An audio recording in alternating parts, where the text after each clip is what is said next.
Welcome to admission. आज आम +3 fast semester core 1 topic रो semester question आम डिस्कसन करवा।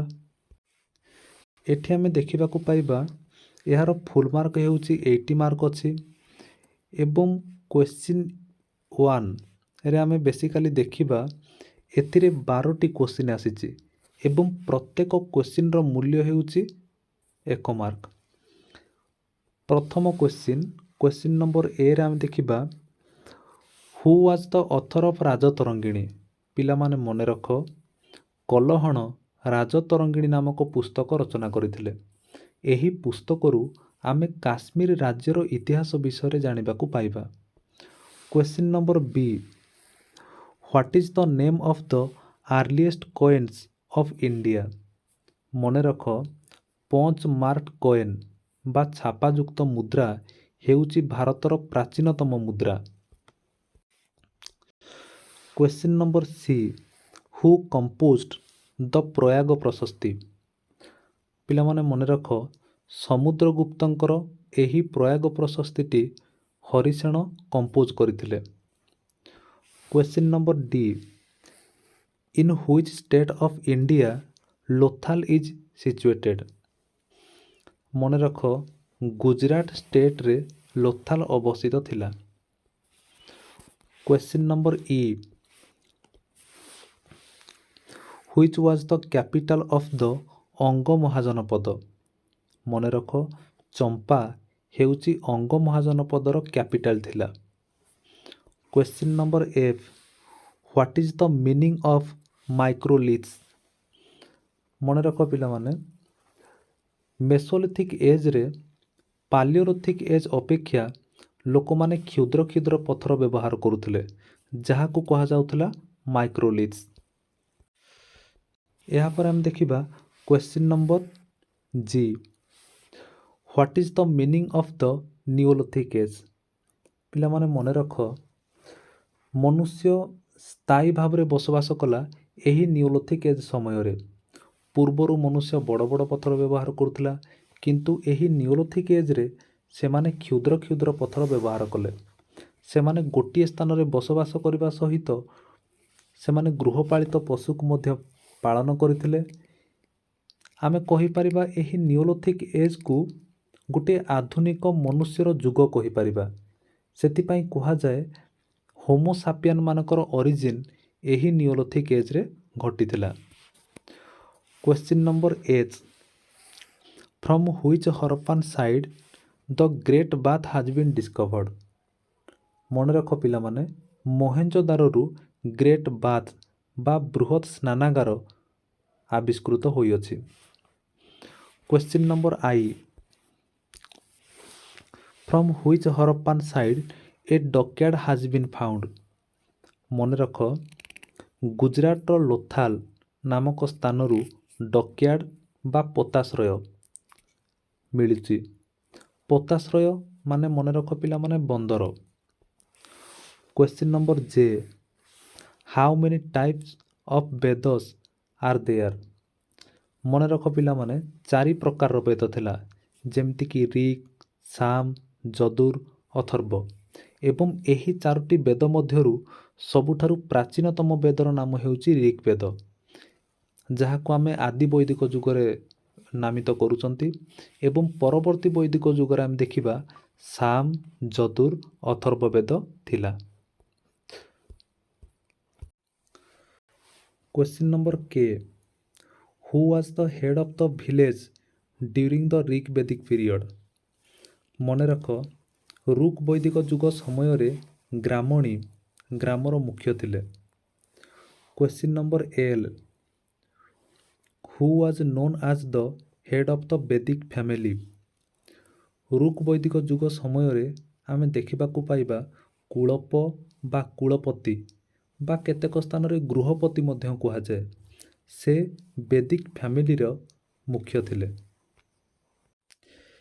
पिला माने लक्ष्य कर 2 नंबर क्वेश्चन रे तुमे देखिबाकू पाइबो 8टी क्वेश्चन अछि एवं एही 8टी क्वेश्चन रो मूल्य हेउची प्रत्येक क्वेश्चन रो मूल्य आमे 2 मार्क लेखाएं देखिबाकू पाइबा ଏବଂ ଯେତିକି ବି କ୍ୱେଶ୍ଚିନ୍ ଅଛି ସେଥିରୁ ଆମକୁ 8ଟା କ୍ୱେଶ୍ଚିନ୍ କରିବାକୁ ପଡ଼ିବ। ଏବେ ଦେଖିବା ପ୍ରଥମ କ୍ୱେଶ୍ଚିନ୍, ହ୍ୱାଟ୍ ଇଜ୍ ଏପିଗ୍ରାଫି? ମନେ ରଖ ପିଲାମାନେ, study of ଇନସ୍କ୍ରିପସନ୍ is called epigraphy. ଶିଳାଲେଖର ଅଧ୍ୟୟନକୁ epigraphy କୁହାଯାଏ। ଏଇଠି ଗୋଟେ କଥା ପିଲାମାନେ ମନେ ରଖ, ପ୍ରାଚୀନ ସମୟରେ କାଗଜ କଲମର ବ୍ୟବହାର ନଥିଲା ଏବଂ ସେହି ସମୟରେ ରାଜାମାନେ ତାଙ୍କର ରାଜତ୍ୱକୁ ସ୍ମରଣୀୟ କରିବା ପାଇଁ ପଥର ଦେହରେ, ମନ୍ଦିର କାନ୍ଥରେ, ବଡ଼ ବଡ଼ ପିଲାରରେ ସେ ପଥରକୁ ଖୋଳି ଖୋଳି ଲେଖୁଥିଲେ ଏବଂ ସେଥିରୁ ଆମେ ତାଙ୍କ ରାଜତ୍ୱ ବିଷୟରେ ଜାଣିବାକୁ ପାଉଛନ୍ତି। କ୍ୱେଶ୍ଚିନ୍ ନମ୍ବର ବିରେ ଆମେ ଦେଖିବା, what is known as Tripitaka? ବୌଦ୍ଧ ଧର୍ମର ଧର୍ମଗ୍ରନ୍ଥର ନାମ ହେଉଛି ତ୍ରିପିଟକ ଥିଲା। ତ୍ରିପିଟକ ମୁଖ୍ୟତଃ 3 ପ୍ରକାରର ଥିଲା, ଯେମିତିକି ସୂତ ପିଟକ, ବିନୟ ପିଟକ ଏବଂ ଅଭିଧମ ପିଟକ। ସୂତ ପିଟକରେ ଆମେ ଦେଖିବାକୁ ପାଇବା 5ଟି ନିକାୟ ଅଛି ଏବଂ ସେହି 5ଟି ନିକାୟ ମଧ୍ୟରୁ ଗୋଟିଏ ନିକାୟ ଥିଲା ଅଙ୍ଗୁତ୍ତର ନିକାୟ। ଏହି ଅଙ୍ଗୁତ୍ତର ନିକାୟରେ 16 ମହାଜନ ପଦ ବିଷୟରେ ବର୍ଣ୍ଣନା କରାଯାଇଛି। ଏବେ ଦେଖିବା question number C, who was ହୁଏନ୍ସା? ମନେ ରଖ ପିଲାମାନେ, ହୁଏନ୍ସା ହେଉଛନ୍ତି ଚୀନର ଜଣେ ପରିବ୍ରାଜକ ଥିଲେ। ସେ ହର୍ଷବର୍ଦ୍ଧନଙ୍କ ସମୟରେ ଭାରତକୁ ଆସିଥିଲେ ଏବଂ ସେ ସି.ୟୁ.କି ନାମକ ଏକ ପୁସ୍ତକ ରଚନା କରିଥିଲେ। ଏହି ପୁସ୍ତକରୁ ଆମେ ସେହି ସମୟର ସାମାଜିକ, ରାଜନୈତିକ ଏବଂ ଧାର୍ମିକ ଅବସ୍ଥା ବିଷୟରେ ଜାଣିବାକୁ ପାଇଥାଉ। ଏବେ ଦେଖିବା question number D, what is the language and script of the Hathigumpha inscription? ମନେ ରଖ ପିଲାମାନେ, ହାତୀଗୁମ୍ଫା ଇନସ୍କ୍ରିପସନ୍ଟା ହେଉଛି ଆମେ ଖାରବେଳଙ୍କ ବିଷୟରେ ଜାଣିବାକୁ ପାଇଥାନ୍ତି। ଏହି ଇନସ୍କ୍ରିପସନ୍ରେ ପ୍ରାକ୍ରିଟ ଲାଙ୍ଗୁଏଜ୍ ବା ପ୍ରାକୃତ ଭାଷା ଏବଂ ବ୍ରାହ୍ମୀ ସ୍କ୍ରିପ୍ଟ, ବ୍ରାହ୍ମୀ ଲିପିର ବ୍ୟବହାର କରାଯାଇଥିଲା। ଏବେ ଦେଖିବା କ୍ୱେଶ୍ଚିନ୍ ନମ୍ବର ଇ, ହୁଇଆର୍ ଦ ଚେଦି ମହାଜନପଦ ଲୋକେଟେଡ୍? ମନେ ରଖ ପିଲାମାନେ, ଏହା ମାଲୱା ଉପତ୍ୟକାର କୋଶାମ୍ବୀ ନିକଟସ୍ଥ ବୁନ୍ଦେଲଖଣ୍ଡ ଅଞ୍ଚଳକୁ ନେଇ ଚେଦି ଗଠିତ ହୋଇଥିଲା। ଚେଦିକୁ କେତେକ ସ୍ଥାନରେ ଚେତି ବା ଚେତୀୟ ଭାବରେ ବର୍ଣ୍ଣନା କରାଯାଇଛି। ମଧ୍ୟପ୍ରଦେଶର ବଣ୍ଡା ଜିଲ୍ଲାରେ ଅବସ୍ଥିତ ସୁକ୍ତିମତୀ ଚେଦିମାନଙ୍କର ରାଜଧାନୀ ଥିଲା। ଏହି ଗୋଷ୍ଠୀର ଏକ ଶାଖା କଳିଙ୍ଗରେ ଏକ ନୂତନ ରାଜବଂଶ ପ୍ରତିଷ୍ଠା କରି ରାଜ୍ୟ ଶାସନ କରୁଥିଲା। ଏହାର ବିଶିଷ୍ଟ ନରପତି ଥିଲେ ଖାରବେଳ। ଏବେ ଦେଖିବା question number G, what were the major changes marked in the chalcolithic age? Chalcolithic age ସମୟରେ ପ୍ରମୁଖ ଚେଞ୍ଜେସ୍ ବା ପରିବର୍ତ୍ତନ କ'ଣ ହୋଇଥିଲା?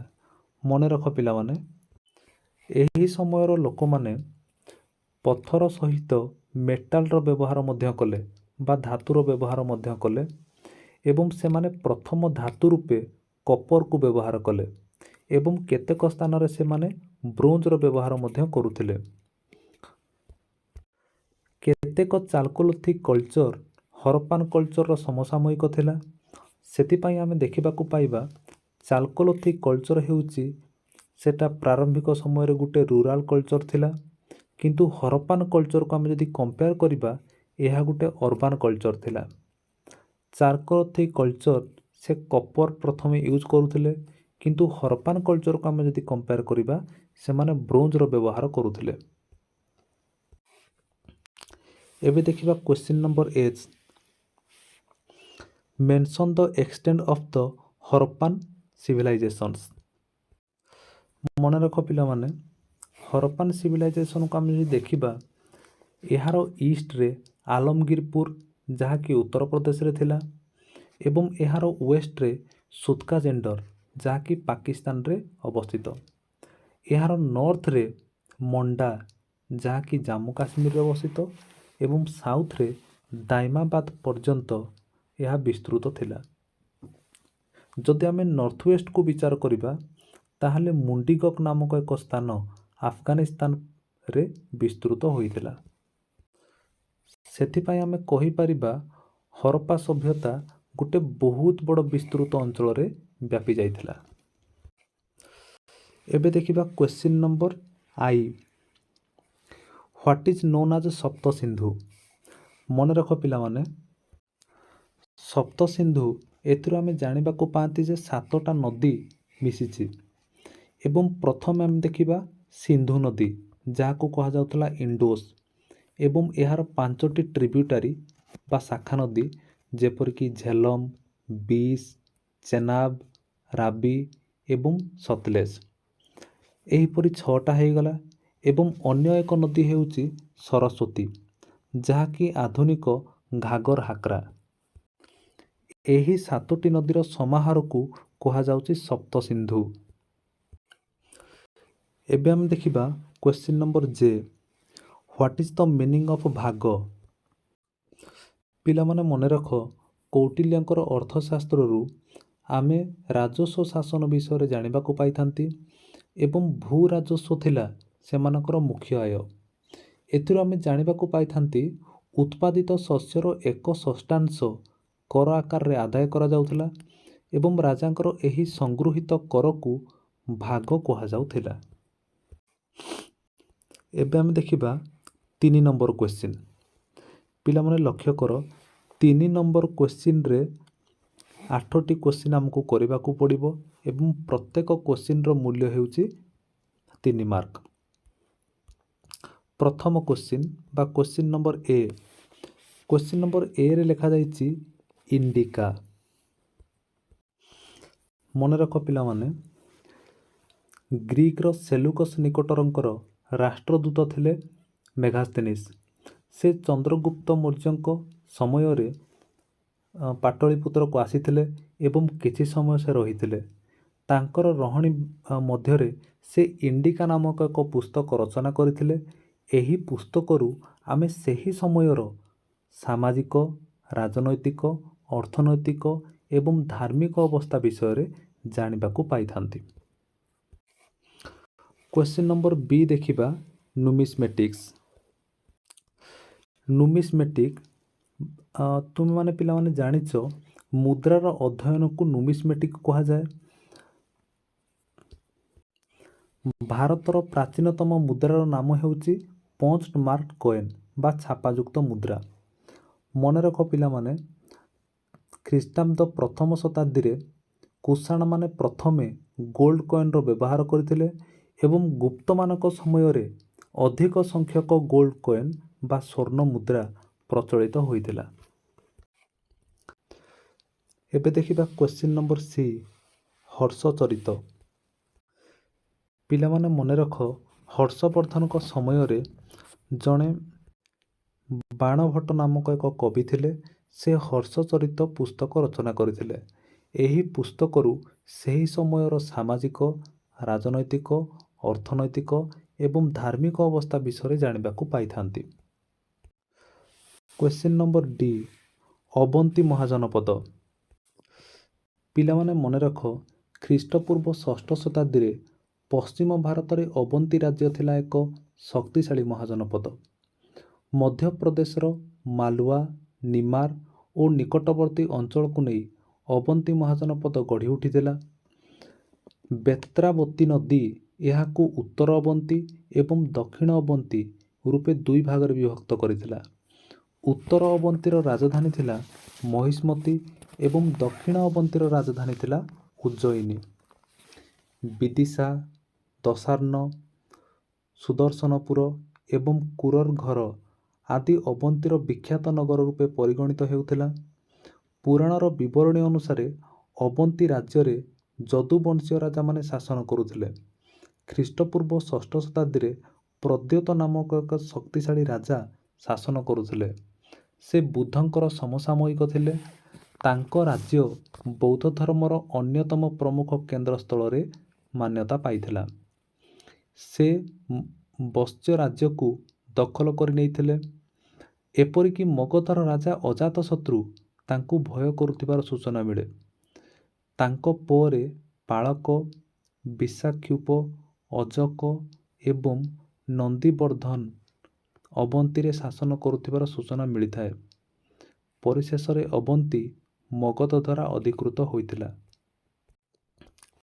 ଏବେ ଆମେ ଦେଖିବା question number E palaeolithic sites of northern India. ମନେ ରଖ Belan valley of Mirzapur UP ଉତ୍ତରପ୍ରଦେଶରେ ଯେଉଁ ମିର୍ଜାପୁର ଠାରେ ବେଲାନ ଭ୍ୟାଲି ଥିଲା ସେଇଟା ଗୋଟେ ପାଲିଓଲିଥିକ୍ ସାଇଟ୍। ତା ସହିତ ମଧ୍ୟପ୍ରଦେଶର ଭୀମବେଟକା ଠାରେ ଥିବା ରକ୍ ସେଲ୍ଟର ତାହା ବି ଗୋଟେ ପାଲିଓଲିଥିକ୍ ସାଇଟ୍ ଥିଲା। ଏବଂ ରାଜସ୍ଥାନର ଡିଡୱାନା ଏହା ବି ମଧ୍ୟ ଗୋଟିଏ ପାଲିଓଲିଥିକ୍ ସାଇଟ୍ ଥିଲା।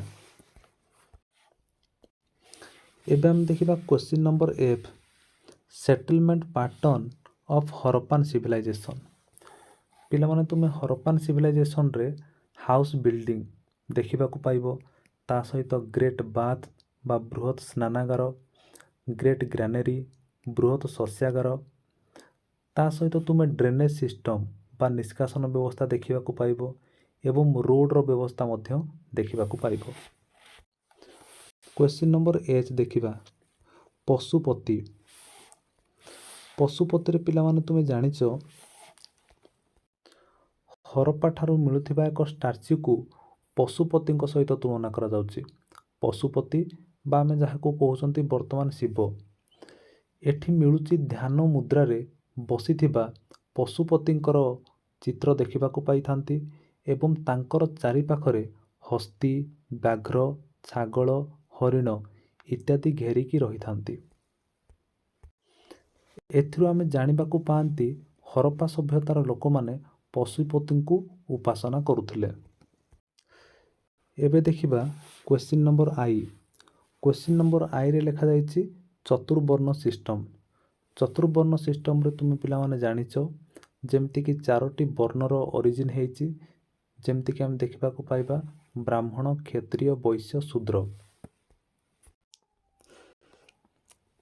ଚତୁର୍ବର୍ଣ୍ଣ ସିଷ୍ଟମ ବିଷୟରେ ତୁମେ ଯାହା ଜାଣିଛ ତାକୁ ବିଶଦ ଭାବରେ ଲେଖିବ। ଏବେ ଆମେ ଦେଖିବା କ୍ୱେଶ୍ଚିନ୍ ନମ୍ବର ଜେ ସଭା। ପିଲାମାନେ ମନେ ରଖ ଏହା ହେଉଛି ଏକ ରାଜନୈତିକ ସଂଗଠନ ଥିଲା। ଏଥିରେ ବୟୋଜ୍ୟେଷ୍ଠ ବ୍ୟକ୍ତିମାନେ ପ୍ରତିନିଧିତ୍ୱ କରୁଥିଲେ। ସେମାନଙ୍କର ଜଣେ ମୁଖ୍ୟ ସଭାପତି ଥିଲେ। ଧନୀ, ଜ୍ଞାନୀ, ଚିନ୍ତାଶୀଳ ବୟୋଜ୍ୟେଷ୍ଠ ନାଗରିକମାନଙ୍କୁ ନେଇ ଏହା ଗଠିତ ହୋଇଥିଲା। ଦୋଷୀମାନଙ୍କୁ ଦଣ୍ଡ ଦେବା ପାଇଁ ଏହା ଏକ ନ୍ୟାୟାଳୟ ରୂପେ କାର୍ଯ୍ୟ କରୁଥିଲା, କିନ୍ତୁ ପରବର୍ତ୍ତୀ ସମୟରେ ଏହାର ଅସ୍ତିତ୍ୱ ନଷ୍ଟ ହେବାରେ ଲାଗିଲା। ଏବେ ଆମେ ଦେଖିବା ଲଙ୍ଗ କ୍ୱେଶ୍ଚିନ୍ କ'ଣ ଆସିଛି। ପିଲାମାନେ ଦେଖ ଲଙ୍ଗ କ୍ୱେଶ୍ଚିନ୍ରେ 4 ନମ୍ବରରେ ପିଲାମାନେ ଦେଖ ଗୋଟେ ଲେଖାଯାଇଛି write a note on the early Indian notion of history. ତାର ଅର୍ରେ ଅଛି discuss the archaeological sources for the study of ancient Indian history.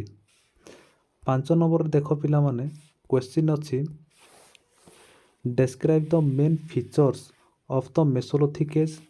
ତା ଅର୍ରେ କ୍ୱେଶ୍ଚିନ୍ ଆସିଛି throw light on the neolithic settlements of India.